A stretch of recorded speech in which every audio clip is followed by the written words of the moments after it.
Rick Sanchez poderia estar em qualquer dimensão.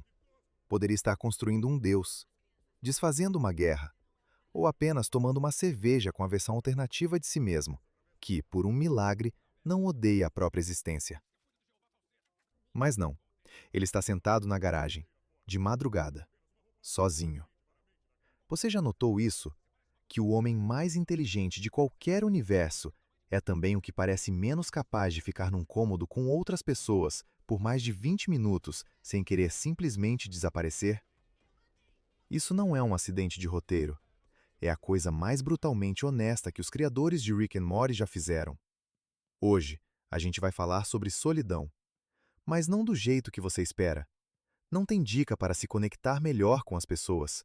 Não tem protocolo. Porque o problema do Rick não é que ele precisa aprender a se comunicar. O problema do Rick é que ele enxerga demais. E talvez você também enxergue. Existe um filósofo alemão do século XIX chamado Schopenhauer. Pessimista, genial. Morreu rodeado de poodles, porque, francamente, preferiu a companhia deles à da maioria dos seres humanos. Schopenhauer dizia que a consciência é uma maldição, disfarçada de presente. Você pensa, logo, você sofre. E isso não é um cinismo barato, é uma observação clínica. Quanto mais você consegue ver a estrutura por baixo das coisas, por baixo das escolhas, dos rituais, das histórias que as pessoas contam para si mesmas, menos essas histórias conseguem te segurar. O Rick vê essa estrutura. Ele olha para você e vê DNA de carbono. Ele vê a irrelevância estatística de qualquer planeta no cosmos. Ele vê que o amor que a Beth sente por ele é só uma combinação de apego de infância com medo do abandono. E veja, isso não torna o amor menos real, mas torna impossível para ele simplesmente sentir esse amor, sem estar o tempo todo analisando esse amor. É isso que a inteligência faz com você, quando não há saída. Ela te coloca atrás de um vidro. Você vê tudo, mas não participa de nada. O inferno são os outros. Essa frase do Sartre virou cartaz de quarto de adolescente, virou meme na internet. Mas a maioria das pessoas que coloca isso na bio nunca leu a peça. Sartre não estava dizendo que as pessoas são ruins. Não é isso. Ele estava dizendo que o olhar do outro te transforma num objeto. Quando alguém te olha, você deixa de ser um sujeito livre e passa a existir apenas como a versão que aquela pessoa decidiu que você é. E o Rick odeia isso, visceralmente. Cada vez que a Beth diz pai, ela está invocando uma versão do Rick que ele passou a vida inteira tentando não ser. Cada vez que o Jerry tenta ser amigo dele, o Rick sente o peso de ser catalogado, de ser colocado numa prateleira emocional de alguém que ele considera fundamentalmente incapaz de entender o universo. Mas aqui está a grande ironia que Sartre não perdoa. O Rick faz a exata mesma coisa, o tempo todo. Ele olha para a Beth e vê a filha abandonada. Olha para o Maury e vê a ingenuidade pura. Olha para o Jerry e vê o fracasso encarnado. Ele objetifica todo mundo, antes que alguém tenha a chance de objetificar ele. É uma defesa, uma armadura. E é, no fundo, a fonte de toda a solidão dele. Nietzsche disse que olhar para o abismo por tempo demais faz com que o abismo olhe de volta para você.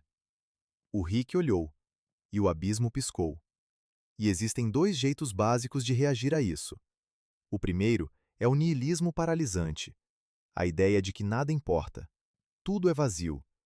A única resposta honesta para o universo seria o cinismo absoluto.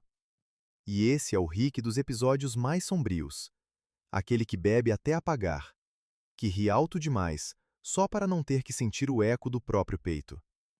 Mas o segundo jeito é o que Camus chamou de revolta. Camus entendia o absurdo do mundo tão bem quanto Nietzsche. Mas ele dizia uma coisa diferente. A resposta para a falta de sentido não é fingir que ele existe, nem afundar no vazio. A resposta é escolher agir, apesar da falta de sentido. E esse é o Rick que volta. Ele sempre volta. E ele não volta porque passou a acreditar no conceito de família. Não volta porque aprendeu uma lição de moral. Ele volta porque, em algum lugar, debaixo de toda aquela blindagem de metal, Existe um ser humano que ainda não desistiu de querer estar perto de alguém. A solidão do Rick não é uma conclusão filosófica brilhante. É só uma ferida, que ele escolheu não tratar. Afinal, por que o Rick precisa tanto do Maury? A resposta óbvia é técnica, porque as ondas cerebrais de um gênio e de um idiota se cancelam e isso camufla o Rick dos inimigos. Pelo menos, essa é a desculpa que a história te dá. Mas a resposta real está naquele episódio em que o Rick confessa, completamente bêbado, que o Maury é a única pessoa no multiverso que faz ele se sentir menos sozinho. E não é porque o Maury entende o Rick, é justamente porque ele não entende. Com o Maury, o Rick pode ser incompreendido, de um jeito honesto. Todo o resto do universo finge que entende ele, fingem estar no mesmo nível, fingem que a conversa faz sentido. O Morty não. O Maury não finge nada, ele só olha com aqueles olhos arregalados e diz: "Ah, qual é, Rick?" E ali, o Rick sabe exatamente onde ele está pisando. É isso que a inteligência extrema busca quando está sozinha há muito tempo. Ela não quer um igual, ela quer um testemunho honesto da própria incompreensão. Marco Aurélio escrevia em diários, porque não tinha com quem falar de verdade. Nietzsche mandava cartas para a irmã, porque o mundo lá fora não o entendia. Simone Weil escrevia para Deus, porque era o único ouvinte que não a iria decepcionar. Todo gênio tem um Maury, um lugar onde a solidão, pelo menos, tem um nome. E sabe, você não precisa ser o homem mais inteligente do universo para se ver no Rick. Você só precisa de uma coisa, a sensação incômoda de que você enxerga algo que os outros não conseguem ver. Uma conversa na mesa de bar, onde você percebeu o padrão antes de todo mundo, mas não conseguiu dizer nada para não parecer o louco. Um relacionamento em que você viu o fim muito antes dele chegar e ficou em silêncio. Porque saber o final não ajuda a evitar a dor.